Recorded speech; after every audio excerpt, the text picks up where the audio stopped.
In today's time, there are many discussions among Muslims about the coming of Dajjal and even a false Messiah. As Ahmadis, we understand from the promised Messiah al-Islam that Dajjal represents a system and that we are already living in his time. Hazur, in this context, how should we understand the concept of a false Messiah today?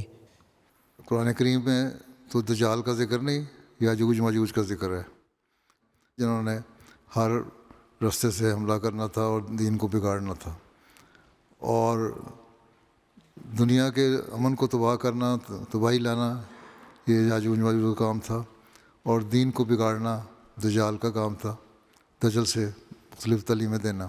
آج کل کی بات نہیں، وہ زمانہ تو آج سے 100 سال پہلے آ گیا تھا، جب اسلام کے خلاف باقاعدہ حملہ ہو رہا تھا اور کئی لاکھ مسلمانوں کو عیسائی بنا لیا تھا یا دجل سے ان کو دین سے ہٹا دیا تھا۔ اس وقت حضرت صلی اللہ علیہ وسلم کی پیشگوئی کے مطابق مسیح موعود نے آنا تھا، اور وہ آیا، ہم نے اس کو مان لیا، اور آپ نے اس کے بارے میں بہت ساری تفصیل سے باتیں بیان کی۔ زمانہ تو تھا آج سے 100 سال پہلے کا، جب دین خراب تھا۔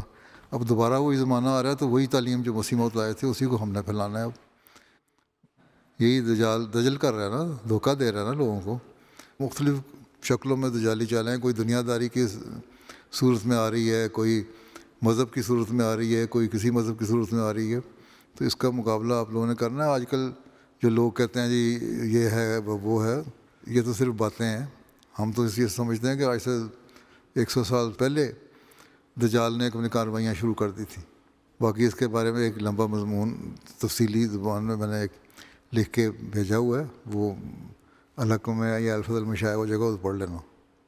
یہ تمہارے ناروے میں آج کل لگتا ہے دجال کی باتیں بڑی ہو رہی ہیں، لجنا کو بھی یہی سوال سوچ رہا ہے نا؟ تو ناروے والا کی حکومت سارے عیسائیوں سے تو ہٹ چکے ہوئے ہیں، ان کو دین تم نے چھوڑ دیا، یہ دجالی باتیں تم لوگ کر رہے ہو دین کو بگاڑنے کے لیے۔ یہ ایتھسٹ جو ہے وہ بھی دجال ہیں ایک قسم کے، وہ بھی جو دین سے ہٹانے کی کوشش کر رہے ہیں نا، وہ بھی دجالی لگتے ہیں۔ تو اس لیے ان سے بچنے کی کوشش کرو۔